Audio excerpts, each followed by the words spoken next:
La ciudad de Brasilia. Contexto histórico.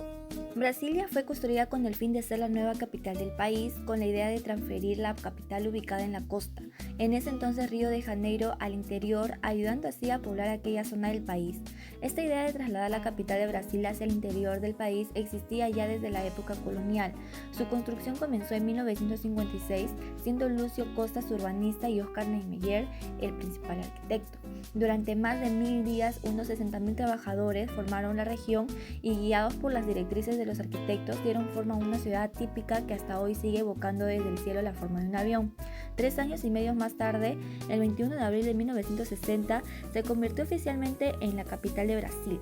Brasilia ha sido declarada Patrimonio Cultural de la Humanidad por la UNESCO en 1987, siendo la única ciudad construida en el siglo XX que ha recibido este gran honor por parte de la UNESCO.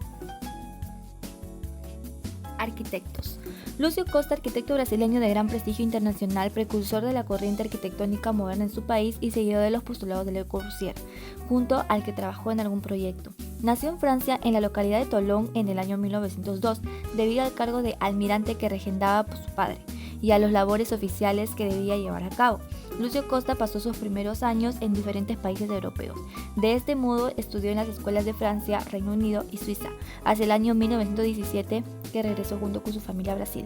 Posteriormente, ingresó a las escuelas de Bellas Artes en Río de Janeiro para comenzar sus estudios de arquitectura, de los que se graduó en 1924.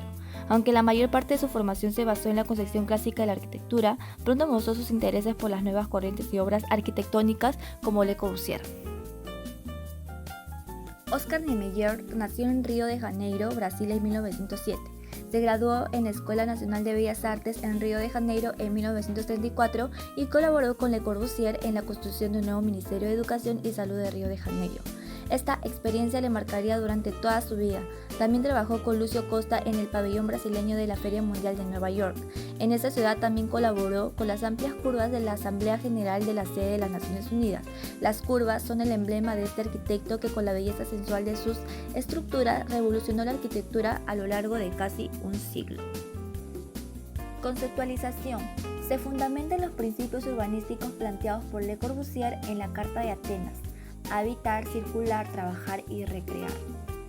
La idea. Dan cuenta los historiadores brasileños que el primer hombre que sugirió la idea de la capital federal del interior del país fue José Bonifácio de Andrade y Silva, el más importante político del periodo imperial brasileño desde 1822 hasta 1889. En 1823, José Bonifácio propuso la transferencia de la capital nacional desde Río de Janeiro hacia un lugar equidistante en el centro del territorio nacional. Al inicio del siglo XIX, gran parte de la población brasileña se encontraba asentada en la faja costera del territorio. El inmenso potencial que tenía la patria naciente necesitaba ser protegido del abandono, principalmente en lo referente a sus riquezas aún inexploradas. Con esta idea en la cabeza, Bonifácio convenció a su hermano Antonio Carlos de Andrade y Silva, redactor de la primera Constitución brasilera, en 1824, para incluir en ella propuesta de transferencia.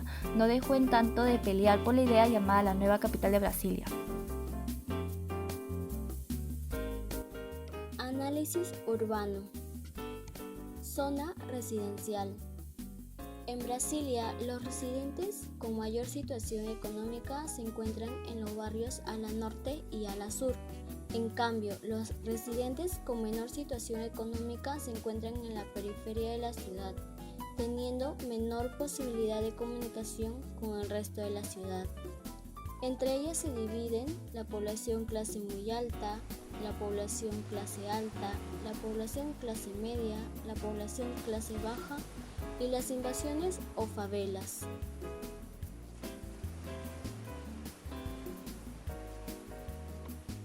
Zona industrial. Estas industrias se encuentran en el oeste de la ciudad, a las afueras de ella. Muchas empresas y asociaciones de todo el país de Brasil tienen su sede ahí. Zona de servicios. Los servicios forman parte de un sector importante de la economía de Brasilia.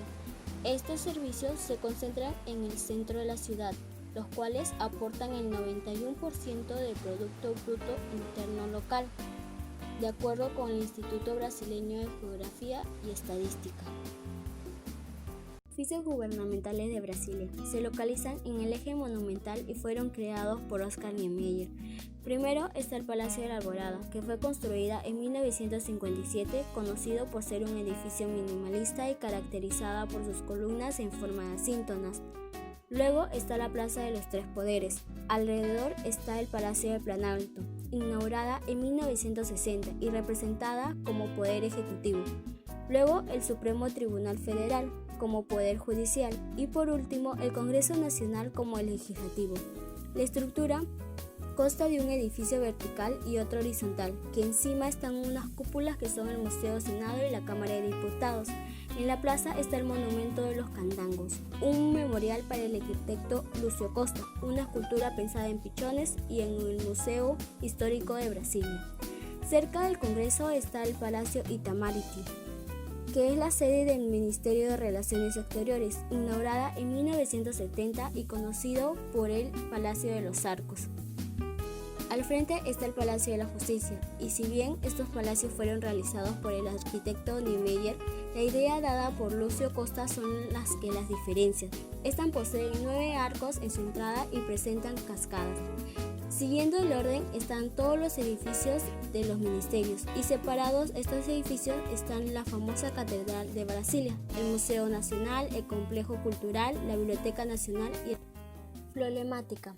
Para que Brasilia fuera una ciudad monumental como deficiente, acogedora e íntima, como quería el planificador, Brasilia debía acoger a un máximo de aproximadamente 500.000 personas. Bajo este precepto, si la ciudad quería crecer, tendría que hacerlo a través de ciudades satélites, es decir, suburbios donde la gente de bajos ingresos viviría y de donde tendría que viajar a la capital para trabajar. Estas ciudades satélites también estarían racionalmente diseñadas como el plano piloto, y al ser esta zona residencial muy cara, se empezaron a conformar las favelas para albergar a las personas más desfavorecidas. Está construido principalmente para autos porque en estos años la industria automotriz estaba en pleno auge. La falta de semáforos y de cruces ponía en riesgo a los peatones que se arriesgaban al cruzar y tenían que caminar largas distancias. Esta problemática no se puede arreglar ya que Brasilia es considerada por la UNESCO como un patrimonio de la humanidad.